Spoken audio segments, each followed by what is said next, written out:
Welcome back to Greenfield's Green Dollars. I'm one of your hosts, Clint Schrader, the Program Manager for Ohio Farm Business Analysis. My co-host. And I'm Rachel Henry. I'm a Water Quality Associate with OSU Extension. And also joining us today, we have Dr. Vinayak Shedekar. Good afternoon. Yes, I'm Vinayak Shedekar. I'm an assistant professor at The Ohio State University. And today we're kind of continuing the conversation on drainage, although today we're going to talk specifically about controlled drainage. What is controlled drainage, I guess? It's very simple, Clint. Controlled drainage is literally controlling drainage. Okay, I'll explain that. So, typically, when you have tile drainage in the agricultural fields, you're just letting that water that is coming from the drainage system through an outlet into a ditch. It's free flowing into the ditch. Whenever the soil gets saturated, the water is going to enter the drainage system, get out. But do we really need drainage all throughout the year? We need drainage when we are growing crops. For the rest of the time, maybe we could control it. So really, controlled drainage provides you the ability to stop drainage from happening whenever you think you don't need to drain, or whenever you think you want to retain some water in the soil. So with that, in the background here, we've got a drainage control structure, and you've got a piece from that. Why don't you explain a little bit about how that structure works? Sure, yeah. So the way controlled drainage works is pretty simple. Imagine a tile outlet, which is a pipe outlet, typically going into a ditch. So what you're going to do is, instead of that pipe continuing into the ditch, you're going to cut it off, put a box structure in between what's coming out from the field and what's going into the ditch. You're going to put a box in there, and in that box you're going to put these slide gates that act as literally as a dam. And imagine if you, in that box, you start sliding these gates down, slowly you're starting to build these gates up, and as you start building these gates up, the water that is coming out from the field has to rise up and go over the boards, then into the ditch. So because it's doing that, you are raising the water table in the field to that elevation before it has to spill over into the ditch.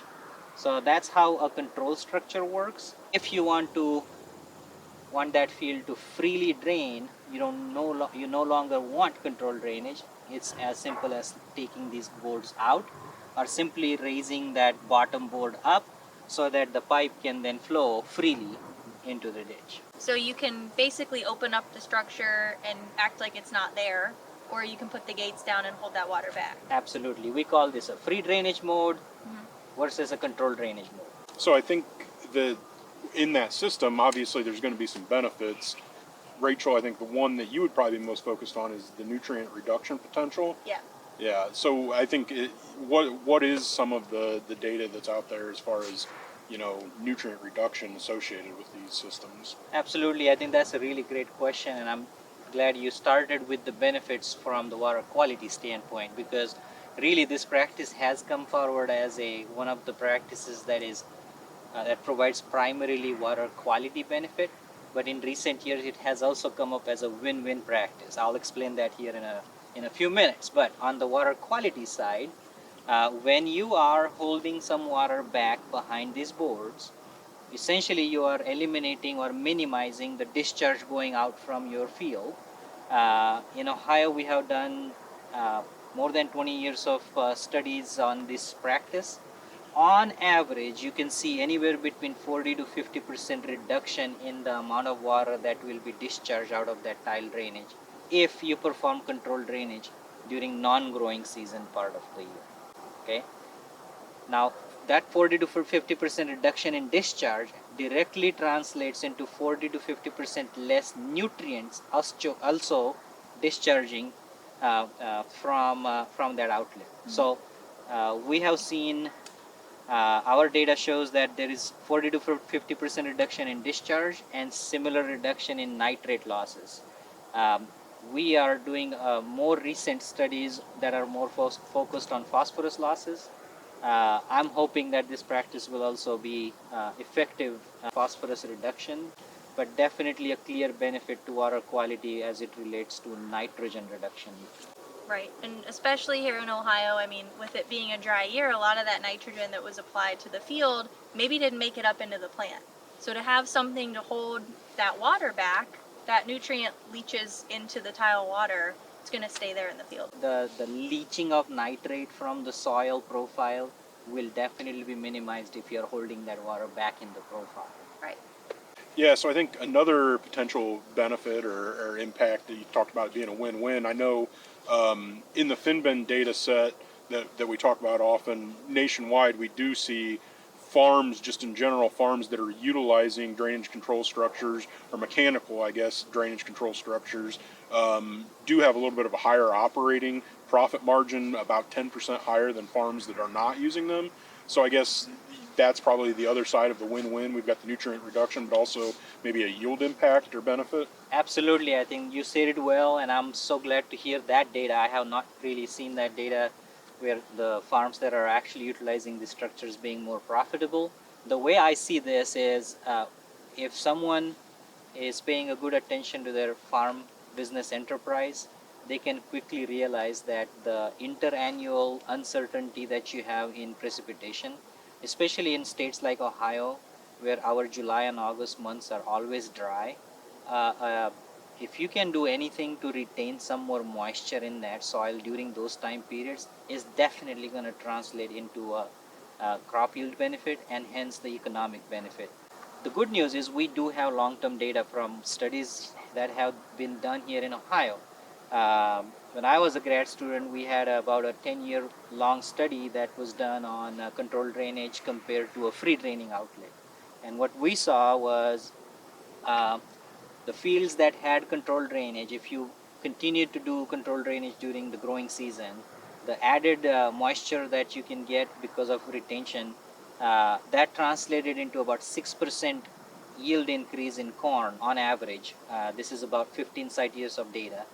For soybean, it was about 3% yield increase, but there was a yield improvement. Now, this is average across multiple years. If you filtered out dry years, that 6% for corn looked more like 15% in those years. The 3% for soybean looked more like 8% in those dry years. In a drought year like last year or this year, imagine if you had a way to increase your yield. I mean, I would take that anytime. So controlled drainage does provide that benefit if you are able to manage it during the growing season. Right. Especially important if all you have to do is go out and drop some boards in the structure. Yes, it is definitely not a rocket science. Right. So it's very easy when it comes to these practices. I think typically a landowner or a producer is more inclined to use something that is kind of a no-brainer and easy to learn. We have worked with many producers who are skeptical in the beginning, but within a year or two they get so used to it. And we're standing on OSU Lima farm. Todd Mason is the tenant farmer here. He had no clue what controlled drainage is, and now he manages 4 structures on this farm. The way this works is you have to manage it only 3 to 4 times in a year, and that's it. Sounds easy to me. So I think we've got a couple other benefits potentially. You talked a little bit about preferential flow and manure applications, and what other benefits, I guess, are there for controlled drainage Absolutely, structures? yeah. I think if you look at the practice standard for controlled drainage, one of the applications of control structures is in cases where you're doing liquid dairy manure application, you're applying that on a dry soil. Sometimes the manure can leak through the cracks, go directly into the tile lines, and show up at the creek outlet. Instead, if you have controlled drainage, you are minimizing that risk.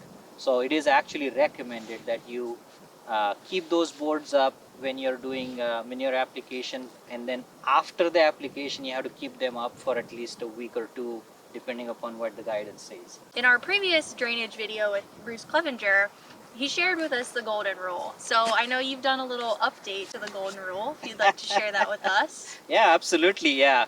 Dr. Wayne Skaggs, he's a very well-known researcher on drainage, and he kind of brought that up. Drain only what is necessary for crop growth and trafficability, not a single drop more. Is that what Bruce said? Yes. I ended up suggesting a modification. It's not official or anything, but my thought is now we are in an environment where we are getting more intense rain during spring, much larger events than what we have historically seen, which means that we have a need to get water out faster than what we have had the need for in the past. But then we also are getting into a much drier and hotter climate during summer months. So my modification to the golden rule of drainage is drain only what's necessary for crop growth and trafficability. Drain more if you can store and retain that water and recycle it. I think that's the mantra for going forward. Okay. I think that that is kind of an interesting point. So when you think of going forward, I guess what is on the horizon as far as controlled drainage? Absolutely. I think what I see is controlled drainage has been more of an optional practice for many of us here in Ohio. We are blessed with heavy clay soils and consistent rain throughout the growing season that we don't feel the need for retaining moisture. But as we look at the future um, um, for Ohio and the Midwest, it's going to get warmer and warmer. So we're going to evaporate more water. So we're going to have a need for at least maybe somewhere between 2 and 6 inches of water, more water that will be needed. And I think I see a great potential for a practice like controlled drainage to come up as a practice that can help us retain that water. What's on the horizon? We're looking at automation, modernization of these systems. Uh, anyone who has used anyone who has used these control structures and these slide gates can say how it's kind of a labor intensive task, especially if you have to manage more than 10 outlets. So we're looking at automation of that whole process where you could simply using a phone app, you could open up the outlets or schedule the complete operation of a controlled drainage system for the whole year. Can you share with us some installation considerations that go into putting one of these structures on the farm? Absolutely. I think when you're installing, if you're doing the installation yourself, I would suggest that not just rely on this video because it takes a lot more than what I'm going to tell you. But typically, the most common way of getting the installation done would be to uh, uh, dig up the 20 to 40 feet section of a tile main. If it is a perforated main, you will have to replace that with a solid pipe. Typically, if you call the providers, they will give you the specifications. If you tell them what size outlet you have, they will size up the control structure for you. It's very simple installation in my opinion. It's that's a retrofit condition. If you're working with a drainage contractor, all you got to do is just let them know that you want a control structure. They will design the system for you in a way that retains more water uniformly across the field. The best way to install these things or plan for control structure is that when you're designing a drainage system, retrofitting is another option, but designing, you have to have special design considerations if you're going for controlled drainage. And who would you reach out to start the process of putting one of these in? Definitely not me. Okay. Don't reach out to me. I'm just kidding. You can reach out to me. Hopefully, you will provide my contact information. I'm happy to answer those questions. But at county levels, you can start with your county soil and water district office. They do have the technical expertise to, number one, help you with the planning, number two, help you with potentially the design, number three, help you with some of the cost share dollars. That's one advantage because of the water quality benefits. There are cost share dollars available for this practice, and through NRCS or through programs like H2 Ohio, people could get some of this cost of the structure as well as cost of the installation covered. So after we get this installed, what does that look like for the entire year as far as management of one of these structures? Yes, yeah, I think that's a very good question. And what I would recommend is maybe look up a resource. Whoever is installing or designing that structure for you, ask them to give you some kind of a literature that can help you. Typically, if you remember 2 weeks, that would help you for the whole year. 2 weeks after harvest, I go in and put the boards in, which means I raise the water level. In October, November, whenever you're done with harvest or field operations, if you're doing tillage, wait until then. After that, go in, raise the water level. That's non-growing season. Leave it there. Springtime, 2 weeks before planting or field operation, go out there, take all the boards out, put that system in a free drainage mode. Let the field freely drain so that all the water table goes down and you have trafficable conditions that you can plant in or do your field operations in. Okay, you're done with planting, post planting field operations. 2 weeks after that, go in, put the boards in if you want to, but this time you might want to put the boards maybe about 12 to 18 inches above the tile lines. If you are in a excessively wet conditions or wet spring, don't put the boards in right away. You have to kind of watch and see how your fields look like and then make a decision. Typically, I have seen in Ohio, we don't put our boards in until mid-June or end of June. That would be ideal timeline for us to start saving some water at the bottom of the tile lines. Your roots are very shallow, they don't get affected by wet conditions that deep. So just put those boards in, have some moisture conservation. Then in July, you want to raise those boards by another foot or so. So typically, if in a growing season, if I see 2 feet of boards above tile lines, that is still okay if you're in the peak July and August months. And then maintain it that way. If it rains before harvest, you're going to have to go and pull those boards up and convert the system into a free drainage mode. Typically, it's dry enough that most producers they don't bother going out and uh, taking the boards out. They just go and harvest. Okay. And how does someone growing a winter cover crop or winter wheat affect with a controlled drainage structure? And that's a good point. I said that. Well, yeah, non-growing season you don't have to have drainage. Yeah, there are conditions when you do want to worry about maybe a little bit of a drainage, and cover crops or wheat is that example. The NRCS practice standard says that you should maintain the water table uh, such that it's lower and lower and lower as the roots are growing further and further. So if you can kind of think about that and keep that in mind. For Ohio, I've been saying, well, if you maintain your boards at about 18 inches below ground surface, if you have cover crops or wheat, you have nothing to worry about. The good news is cover crops or wheat, they have good resiliency. They can bounce back from that kind of a stress.